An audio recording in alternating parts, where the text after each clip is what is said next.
Weight of Memory Episode 29 The Fall of Jalampidiyo Amare. We now turn our attention to drug-related and underworld criminals backed by powerful politicians of Sri Lanka in the post-Civil War era between 2009 and 2025. This is the story of the fall of Julampitiya Amare, from southern enforcer to condemned. After the defeat of the LTTE in 2009, Sri Lanka entered a new era, one not of peace, but of power vacuums and unchecked criminal expansion.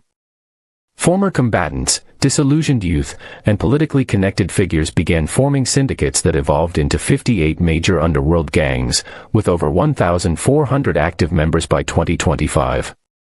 The southern province, once a bastion of nationalist pride, became a breeding ground for political thuggery and organized violence. Born in the coastal town of Julampitiya, Amarasinghe Mudi Amare, later known as Jalampidiyo Amare, grew up amid post-war instability and political unrest. His early years were marked by petty theft and street fights, but his ruthlessness and strategic alliances propelled him into the upper echelons of the southern underworld. Region of operation: Hambantota, Madura, and surrounding districts. Known for contract killings, extortion, arms trafficking, political intimidation. Criminal life: the rise of the hunting dog of Medimulana. Amare's gang became synonymous with election season violence, drug trafficking, and media suppression. He was often seen in public flanked by armed escorts, despite having over 100 arrest warrants issued against him. His operations include political hits targeting opposition figures, drug routes linking Colombo to overseas networks, threats and attacks on journalists and activists. Amare's nickname, Hunting Dog of Medimulana, was not self-effacing. It was a declaration of loyalty to the Rajapaksa stronghold, and a warning to dissenters. Though no politician was ever formally charged, local reports and whistleblower accounts pointed to deep-rooted ties between Amare and southern political elites. Alleged protection from regional MPs. Deployment of his gang to suppress JVP and opposition rallies.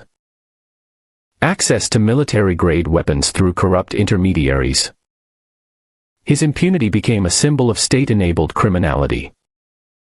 The K2wana Massacre, a political execution. In Hadiwada, K2wana, the Janatha Vimukthi Peramuna, JVP, was holding a peaceful grassroots meeting at the home of Lianaji Ranjit. The gathering aimed to address rural grievances and challenge the southern political monopoly. Suddenly, a coordinated ambush unfolded. Julampitiya Amare stormed in with armed men. He reportedly shouted, "Here I am, the hunting dog of Medimulana Walawa." Who organized this? Gunfire erupted from T-56 assault rifles.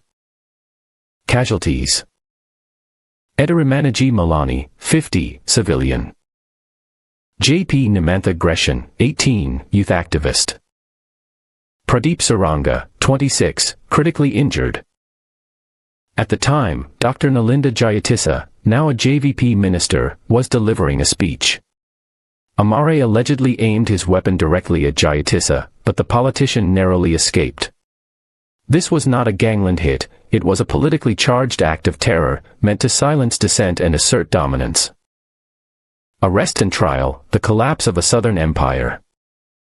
In 2014, Amare was implicated in another high-profile shooting in Tangale, sparking public outrage and media pressure. The CID launched a covert operation, using mobile triangulation and informant networks. He was arrested in a safe house near Julampitiya, surrounded by armed guards. Authorities seized firearms, forged IDs, and encrypted devices. His arrest marked a symbolic shift, proof that even politically shielded figures could be brought to justice.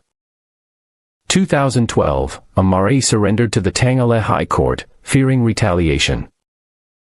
2019, convicted on 5 counts, including murder and attempted murder. Sentenced to death. 2024, the Court of Appeal upheld the sentence, declaring the conviction proven beyond reasonable doubt. Supreme Court ruling, final judgment. On October 7, 2025, the Supreme Court of Sri Lanka delivered its final verdict.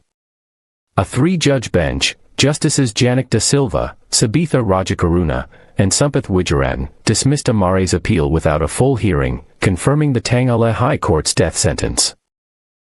The ruling was decisive. The court found no merit in Amare's appeal and declared the original conviction legally sound. The men once seen as untouchable now stood condemned. New revelations, the Shadow Empire. In the wake of the Supreme Court ruling, investigators unearthed disturbing new details. Encrypted communications revealed Amare's role in coordinating extortion rackets targeting southern business owners. Financial records linked him to offshore accounts and narcotics shipments routed through Indian and Maldivian waters.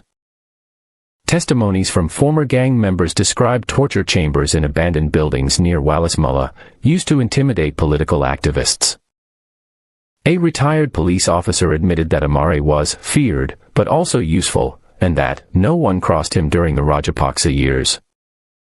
These revelations painted a darker portrait, not just of a gangster, but of a man who operated as a paramilitary enforcer under political patronage. Amare's downfall triggered a wave of arrests targeting other southern gang leaders. Renewed calls for law enforcement reform. A shift in public perception of the underworld politics nexus. Judge Chandrasena Rajapaksa warned that such failures tarnish the image of the country internationally and could even prevent aid being given to Sri Lanka. Today, Jalampidiyo Amare is no longer a symbol of fear, but of reckoning.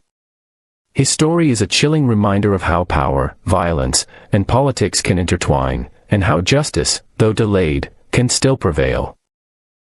Key references. Even the crows of Tangala would not fly over Julampitiya Amare, Colombo Telegraph. Court of Appeal upholds death sentence for Julampitiya Amare, Lankasera. Julampitiya Amare's death sentence confirmed, on Lanka News. English.gossiplankanews.com. www.newswire.lk. ceylontoday.lk. End of episode 29. Please subscribe for more frames.